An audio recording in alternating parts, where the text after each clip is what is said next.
एक कपटी साधु रानी की मजबूरी के लाभ उठाते हैं और उनकी वासना बुझने की कोशिश करते हैं। मित्रों, ये कलयुग में साधु के नाम पर लोग कपट कर रहा है और अच्छे साधु का नाम बदनाम करते हैं। नमस्कार मित्रों, धार्मिक ज्ञान में आपका स्वागत है। आज की कहानी एक इंसानियत और ईमानदारी पर आधारित है कि इंसानियत और ईमानदारी से युद्ध से भी न जीता जाए, ऐसा मान सम्मान जीता जा सकता है। बहुत समय पहले की बात है। एक हरे भरे जंगल के पास दो शक्तिशाली राज्यों की सीमाएं थीं। दोनों राज्य अक्सर एक दूसरे से युद्ध करते रहते थे, क्योंकि दोनों ही अपनी सीमाओं को बढ़ाने की चाह रखते थे। पहला राज्य राजा विक्रम का था और दूसरा राज्य राजा हरपाल सिंह का था। वो दोनों राज्यों लंबे समय से सीमा के लिए लड़ते थे। राजा विक्रम के राज्य में उनकी पत्नी रानी संध्या अपनी सुंदरता, कोमलता और बुद्धिमानी के लिए जानी जाती थी। राजा विक्रम के रानी इतनी खूबसूरत और सुंदर कोमल स्वभाव वाली थी कि कोई भी उसे देखे तो देखते ही रह जाए। लेकिन उसके मन में एक प्रश्न उन्हें दिन रात परेशान करता था कि इसके राज में कोई राजकुमार नहीं थे। वे निसंतान थीं। इस कारण उनका मन हर समय उदास रहता था। लेकिन रानी भक्ति भाव और साधु संत में बहुत विश्वास और आस्था रखती थी। एक दिन जंगल से एक साधु राजा विक्रम के महल में आया। उसने अपना परिचय एक दिव्य तपस्वी के रूप में दिया। तो रानी को लगा कि मैं सन्यासी ये बात बताऊं तो कोई उपाय बताएगा, कोई आशीर्वाद मिले तो मेरे घर में कोई बच्चे का जन्म हो सकता है। रानी ने सन्यासी को बताया कि महात्मा में एक कम नसीब ने संतान हूं, आपके पास उसका निवारण है तो बताइए। साधु ने कहा, हे महारानी, आपकी समस्या का समाधान मेरे पास है। मेरे तप से आपके जीवन में खुशहाली आएगी और आपके महल में राजकुमार का जन्म हो सकता है। लेकिन आपको मेरे द्वारा बताए गए मंत्रों और विधियों का पालन करना होगा। रानी बोली, हे महात्मा, आप जो कहोगे ऐसा मैं करूंगी, लेकिन इन दुखों से हमें निकालिए। रानी संध्या ने उसे भरोसा किया। साधु ने पूजा के नाम पर रानी को जंगल में पूजा के लिए बुलाया। साधु ने रानी को 1 महीना का व्रत दिया, हर दिन जंगल में आने को कहा। रानी हर दिन अपना व्रत पूरा करने जंगल जाने लगी। वह उन्हें मंदिर के पास पूजा करवाता। धीरे धीरे साधु का मन रानी का रूप देखकर मोहित होने लगा। धीरे धीरे साधु पूजा करने के बाद उसके साथ कोई ना कोई बहाना बनाकर बातें करते और मन में वासना बुझने के विचार करते। हर दिन रानी को बुलाता और पूजा के बहाने उनके साथ वासनात्मक बातें करने की कोशिश करता। धीरे धीरे रानी भी पुत्र की लालसा उनकी बातों में आ गई और उनके मकसद पूरे करने में साथ देने लगी। रानी को अपनी पुत्र की लालसा में साधु की हर बातें मानने लगी।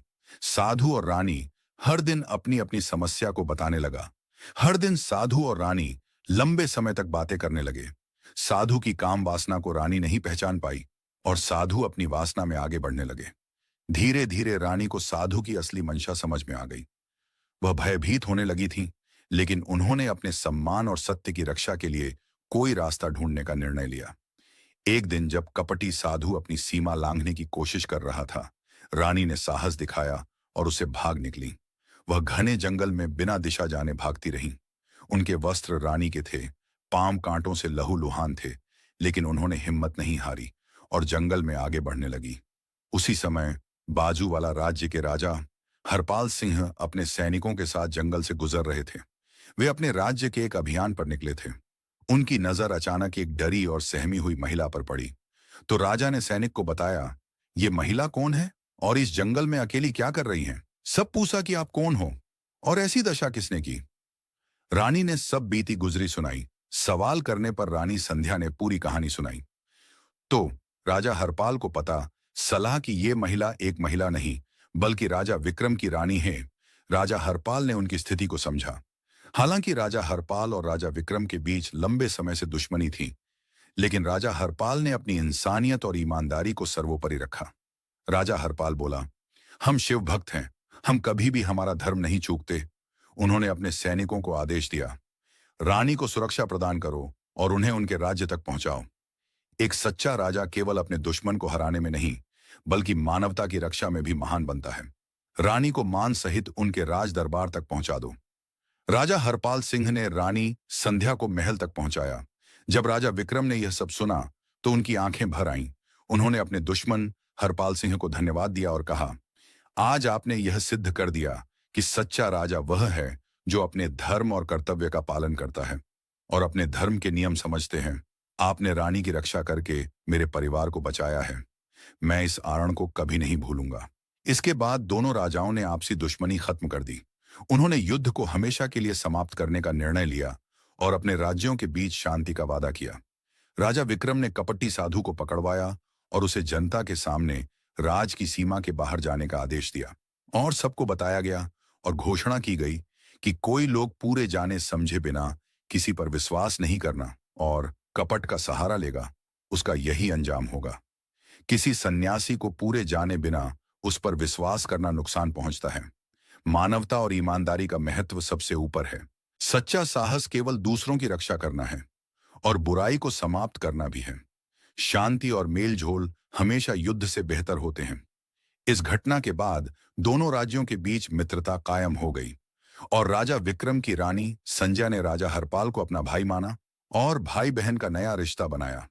रानी संध्या ने अपनी दुर्गति से सीख ली और अपने राज्य में महिलाओं की सुरक्षा और सम्मान के लिए नए नियम बनवाए।